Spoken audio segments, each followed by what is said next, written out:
last speaker, who are actually closing also the symposium, is Irini Papadimitrou.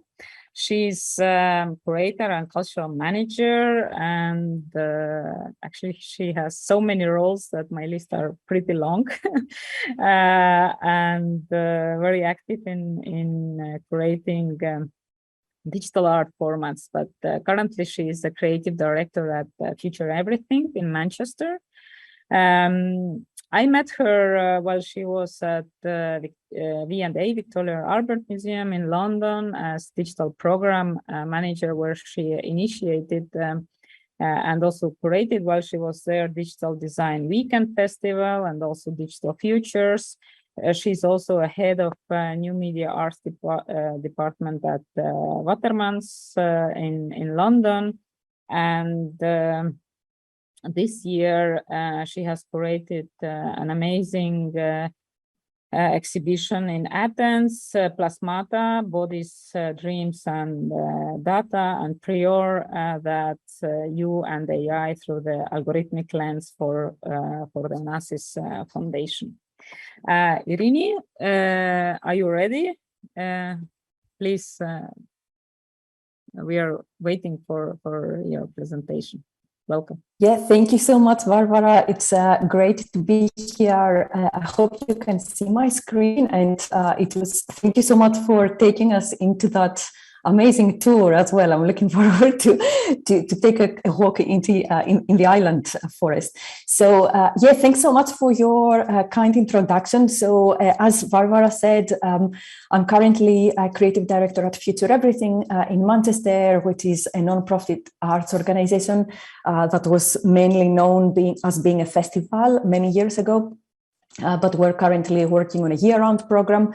This is just a little bit of background and what I was doing at the V&A and Waterman. So it was very much part of like my curatorial practice was to while I was at the V&A and Waterman, and of course this is something that is relevant to Future Everything as well, was to create spaces to support artists to develop work, but also share processes. This was very much the aim of the Digital Design Weekend, an annual festival bringing together international artists, emerging, but also like established as well, to share practices, but also to explore links with more traditional and historical work.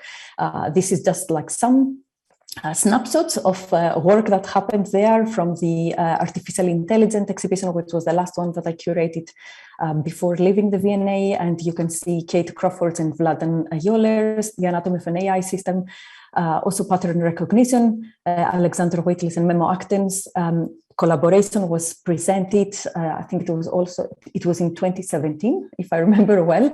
Yeah, just some of the artists that we've shared during the conference, the brilliant conference that Electric Dreams have also been part of these projects, like both at the V&A and Watermans. But also something that I should say, and which is going to run through the presentation and what I'm going to talk about, is that another kind of course, it was the aim of a lot of the work in terms of curation was to, and bringing artists together, was to explore how artists respond to technological impacts on society, but also to enable conversations, including critical conversations about that.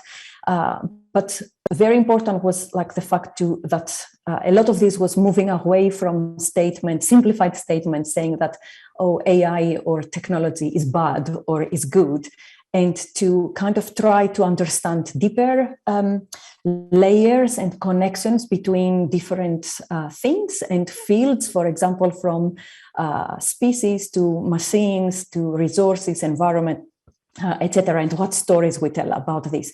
And this is very much about, this is very much central to what I'm going to talk about here. So the background image that you see here is from the exhibition that Varvara mentioned in Athens, the UNTAI through the algorithmic lens, and that Onassis Foundation commissioned and also produced, and it was designed by the amazing studio Entropia Architecture Studio. And this work is by Bill Balaskas and Stop LAPD Spying Coalition, a collaboration that we commissioned as part of the project of the exhibition. And I should say the exhibition happened outdoors because it was last year, just after the lockdown, so there were still a lot of restrictions, and it was a great opportunity to be able to take work that is usually shown in galleries or museums that deals with ideas around algorithmic systems, artificial intelligence, and so on, and how these shape society and our identities. It was great to take these works out in a public space, in a park in central Athens. And this work shows, is a large print of the prediction algorithm that the LA police department was using to kind of predict crime, which of course was kind of abolished in the end, like dismantled in the end. But and Stop LAPD Spying Coalition is an amazing community group that has been doing important work in LA in terms of bringing all these issues to discuss, like, and protest about. And Before the Bullet Hits the Body, which is the title of the work, is from the title of a white paper that Stop LAPD Spying Coalition produced, basically in response to what was happening at the time. And I just wanted to, I've put there a quote by Ursula Le Guin from like the very well-known carrier bug theory of fiction, where she's talking about like the starting point of like anthropologist Elizabeth Fisher carrier bug theory of human evolution, and she's kind of taking this as the carrier bug, that being like the container, like the important tool that early humans kind of used as a primary tool, rather than the knife or spear, which is behind this hero and killing stories that prevail and we hear about. And it's very much about this idea of like, how do we redefine technologies and stories about technologies that go beyond power and beyond beyond like the things that prevail. And I just wanted to share something that has been like very central to the work that I've been exploring, and it's by Vladan Joler in his recent work, New Extractivism, an assemblage of concepts and allegories. And it goes back to what I've been kind of exploring in terms of like relationships and how our relationships with other humans, with other species, with the planet, etc., and so on, are all mediated through technologies right now, and more than ever maybe, and how we can change these relationships and how we can think differently about these. And Vladan's work is very much exploring extraction, which is of course very much part of these stories about technologies and extractivism. And I would highly recommend to check his work, which is kind of creating this, is a collage of bringing all of these elements together, thinking about, for example, supply chains and consumerism, but also privacy and data and how all of these are interconnected. One program that we've launched, Future Everything, and I've been co-curating with Ismail Erturk, is called Money and Environment, and is part of an online platform called Future Focus that we decided to launch during the pandemic. And it was very much about exploring how art responds to times of crisis, and what artists, what stories artists tell us about that, and how we can see differently through artistic works and artists' views and perspectives.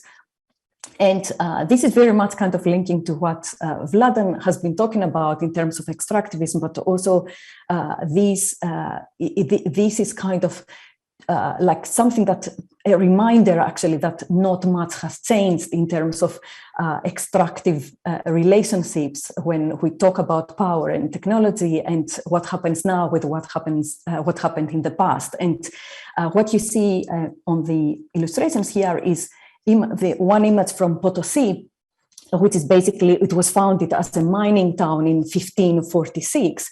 And for the next 200 years from 1546, more than 40,000 tons of silver were extracted and shipped out of the town. And the Spanish Empire which was of course, colonized, like Potosi was one of the richest in the world back then. But also one thing that is very much linked to these stories is indigenous labor, forced labor, and of course, like the African kind of slaves brought in to work at the sites in the mines, but also how the landscape has and the environment radically changed and was shaped because of these operations. And I would suggest if you go to the futureeverything.org website, you can see our kind of conversations based to ideas around money, environment, tokenization, and also how today we repeat these histories. And in particular, there is a very interesting article that we just published by Philip Robinson Rosner, a professor at the University of Manchester, talking about the dirty origins of money, which is always fun to read about. And just going back to thinking about these links in terms of in terms of these repeated stories that we kind of go back to and we reproduce when it comes to our technologies. Just very recently, I'm sure everybody remembers these covers from The Economist and Cosmopolitan claiming that they were completely created by artificial intelligence and how quickly it took to create them. And this kind of is just something to a reminder, basically, to the idea of how we often forget about the myths and fantasy visions that we have around artificial intelligence. Like many people, like Astra Taylor, and also Matteo Pasquinelli and many other scholars talk about the myth of automation and autonomy when it comes to these systems, and of course the hidden labor behind AI. And this is something that of course is valid for artists as well, as many people yesterday were talking about data sets and artists kind of artist work ending up in NFTs, but also other work online. And going back to the exhibition that Varvara mentioned earlier, this is a work that reflects that hidden labor and behind these systems that we use today, and it's by Eva and Franco Mates, called The Bots, and it was presented at Plasmata, Bodies, Dreams and Data with the exhibition that was produced and commissioned by Onassis Stegi in Athens this year in May and June. And in The Bots, Eva and Franco, basically, it's a series of interviews that reenacted, the original interviews are from internet moderators from different countries, and they are reenacted here by influencers, people who kind of do create makeup videos here, but actually what they're talking about in the middle of tips, makeup tips, is also the horrible stories and what they have to find online, and all the things that they clear from the internet to make it kind of safe for us to use. And so it kind of they put in a parallel the makeup concealing things that are not imperfections, with moderators who work behind the scenes. We never see them, we never know who they are, to conceal the imperfections of the internet. And Hiba Ali, whose work Abra was shown in the previous year's exhibition, You and AI, is kind of taking like a slightly different kind of a perspective, but also talking about ideas around labor and hidden labor, and in particular Amazon here. And they have like an amazing resource talking about, called Amazonification, a reading list on their website, which I would highly recommend to check. And it's about all of these kind of processes of like tokenizing like human labor in terms of these systems. And something that also like Vladan Joler refers to when he talks about in his work in New Extraction is this piece by Louise Druhl that some people are probably, like most people are probably aware of, the Critical Atlas of Internet. And the reason why I wanted to bring it up is that because I find really interesting this graph that she has on her work and research with the search engine in the middle of like the physical space and the cyberspace and the virtual space, and talking about architectures and how they are controlled, in this case by search engines. And it's very, there is a kind of parallel and kind of connection to things that I've been thinking in terms of like how these systems that we are using, the architecture of these systems is kind of controlled by very few people, but also how artists sometimes might be shaping these architectures and changing them. And one of these artists is like Gretchen Andrew. Her work is really interesting. Like Gretchen used to work at Google like many years ago, and she's using like her artwork, which she calls often like search engine art. And we did a publication together as part of the VNA Digital Futures program that I was curating. And what Gretchen does with her work, which is paintings, like most of the time, she manipulates basically institutions and systems of power with images of her artwork. So she calls these vision boards, the ones that you see here, like are the next American president and cover of Art Forum. And what she does is like she programs these to become top internet search engine results. So if you Google the next American president or cover of Art Forum or freeze and so on, you will see her images of her artworks, of her paintings being at the top results. And what I really find brilliant here is in her paintings the feminine kind of elements and glittery aspects and colors and like pinks, etc., that kind of clash the often male-dominated tech worlds and Google searches. And here you go. So this is another piece from the You and AI exhibition in Athens from 2021. This is by Jake Elwes, and I know his work was mentioned yesterday as well. And the reason that I wanted to bring this work, basically the exhibition, the You and AI exhibition, was very much exploring this, like trying to uncover, but also to explore these systems that we're using, algorithmic systems across society, and the kind of racial and gender bias that are reproduced through these systems.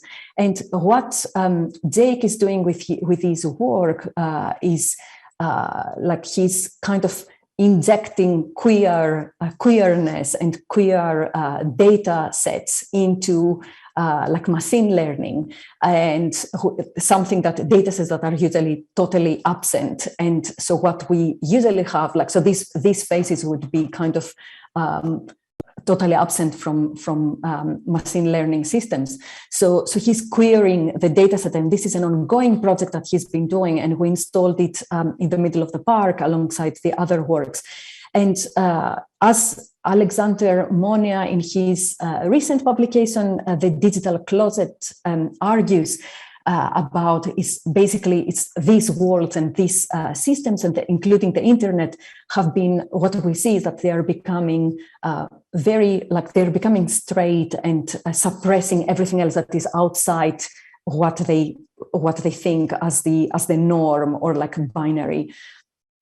So this is where like Jake's work, it kind of, reverses that. And similarly, and of course, other work by Morexine Alahiari, this was from Plasmata in Body Dreams and Data this year. Morexine here is kind of reversing like the westernized influences in Persian culture, which is basically moon-faced was meaning like it was a genderless adjective to mean beauty, but with the westernized kind of influence, it became something that was referring to women's beauty only. And what she's doing here is that she's training machines and like she's training algorithms and to reverse that, to inject queerness back into these systems, but also to claim back the origins of like the Persian, like the Persian literature. So I've been talking a bit like mainly about these two exhibitions, U&AI and Plasmata, and both of these exhibitions explored how artists can push back and like from these kind of very sterile ways that we know these technologies are used in the corporate sector, but also to break binaries as well and inject much needed hybridity and fragility into these systems. So opening up like different versions of the world, but also challenging thinkings that we are usually seeing and being fed into like media, the media versions of like from and more like kind of, let's say, like static versions of what we mean by like the metaverse, or like what we mean by artificial intelligence and so on. This is also from Plasmata, and it's by Kim Chien-Chips, Another Moon. And the reason why I wanted to kind of close that kind of chapter in terms of like talking about these two exhibitions was to kind of show like these two worlds. So Another Moon is basically creating with 40 laser beams a second moon in the Athenian sky, and but also the way that it is created is by using solar energy throughout the day, and it's kind of the work was kind of there and existing only for as long as the solar energy would last. So it's very much kind of reflecting on our dependence on electricity and coal in terms of like when it comes to technologies and art as well. And this is like a different direction, like, but I just wanted to bring up the work of the Viennese group founded in 1967, House Rückerco, that I'm sure most people are familiar with. And House Rückerco had their work explored architecture, and also the performativity of architecture, creating installations, but also using pneumatic structures and prosthetic devices, or like parasitic devices onto buildings or like people, etc., that altered our perceptions of space. And these images here show like something that is quite characteristic of their work, i.e. the bubble. So bubble, you can see it very often, like present in their installations, and of course drawings and research and work. And the bubble on one side is some sort of an observatory. So it's an enclosure where someone can sit in and see what happens outside and be disconnected. But also at the same time, in other kind of examples of their work, the bubble becomes some sort of like survival structure. So like an enclosed structure where someone can go in to survive from a distracted world outside. So a survival tool, basically. And I wanted to bring up this world that Hannah Arendt was kind of talking about, worldlessness. and I'm going to go back to this idea of breaking bubbles in a minute. But yeah, wordlessness basically was talking about this condition of inaction, of like fragmentation, and like of like the condition of no sharing, like of sharing no meanings or things or institutions with others. So a kind of like loss, if you want, of values and commons. So it's very much like going back to this idea of like bubbles, but it's something that is very relevant to our like contemporary world today in terms of this kind of tension, like being inside individual bubbles and being inactive and not engaging with others or the outside world. But then just going back to thinking about artists' work and and also to refer back to Ursula Le Guin and two quotes from two different works of hers.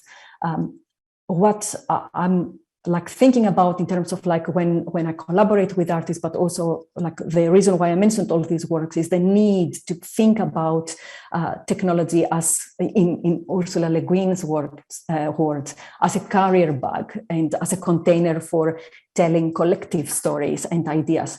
So not about like a singular or dominant story, which is what we see in terms of when it comes to like these more corporate kind of treatments of technology. And this is very much central to what artists I've been working with have been doing, and that's why I feel that their work is very relevant, like more than ever today, in terms of like as Ursula Le Guin says, you know, she's talking about the denying the existence of dragons. So just not warning us actually against not losing or like not dismissing the creativity or fantasy, and so artistic imagination, but also artistic perceptions and seeing, helping us seeing the world beyond what it might be on the surface is very important for how we move forward to the future. Thank you very much. Thank you, Irini. It was a very exciting presentation and many points to discuss. I think you are doing very kind of a brilliant and important work, bringing all this contemporary bubble topics outdoors, where as probably people, as we people in the art world, we know that to the museums come very selected people and knowledgeable people very often, but when you go on the street, they're everybody, and this is kind of a beauty and also the danger. How did you? It's already for a second year for you to do such exhibition in Athens. How do you kind of evaluate or how you saw the audience reactions on the works, and do you think it's important to continue bringing such complex topics on the street, and how to kind of make it more accessible to the wider audience?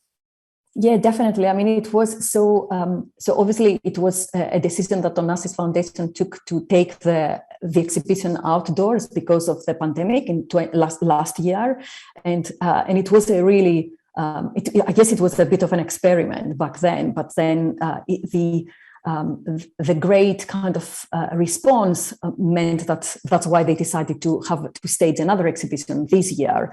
And it's definitely very important to have these topics outdoors. And I should say, I didn't mention that this park in Athens is a very diverse like location, but also that is a park in the heart of Athens that serves many communities like that live nearby, and like communities that come from everywhere around the world. So even like the first language is not even Greek, for example. So it's very mixed, and it was really it was important to spend time there at the park to talk to people, but also see how people were responding and like relating to subjects that were presented. So, for example, at the time when we have facial recognition, for example, like everywhere in public spaces, but also where algorithmic systems invade both our personal and public space, but also when people in the global south, in particular, rely on like labor in terms of,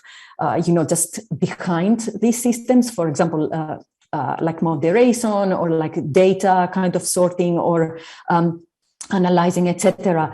So it was very interesting to have like active conversations about that.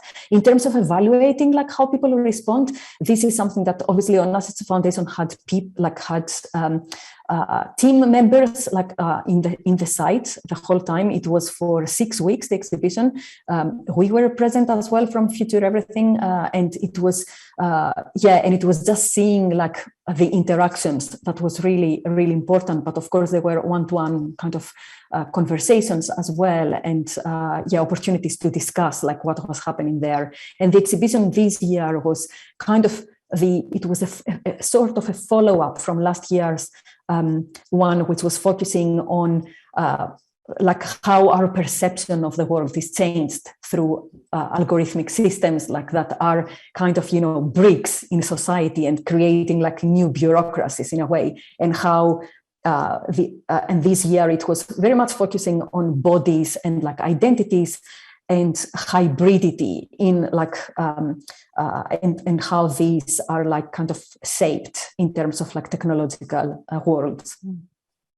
Yeah, I think that the art world is doing kind of very it's carrying very active role in this kind of critical way to shake the corporate tech sector, which I don't know if maybe I'm too critical, but I think we are a bit lonely in this sense that it's only the artists are criticizing this, and the rest is ready to take the dirty money, like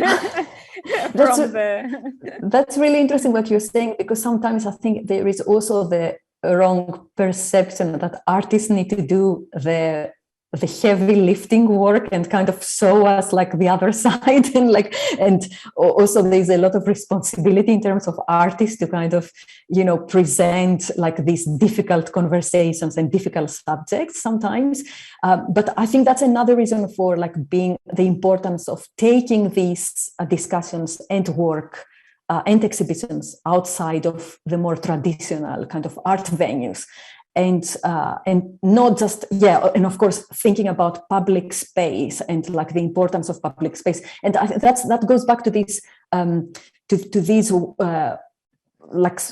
statement, like to this word that Hannah Arendt is using, worldlessness, is this a kind of loss of the public commons and the public space and the sharing, yes. So I think it's very important to go back to that.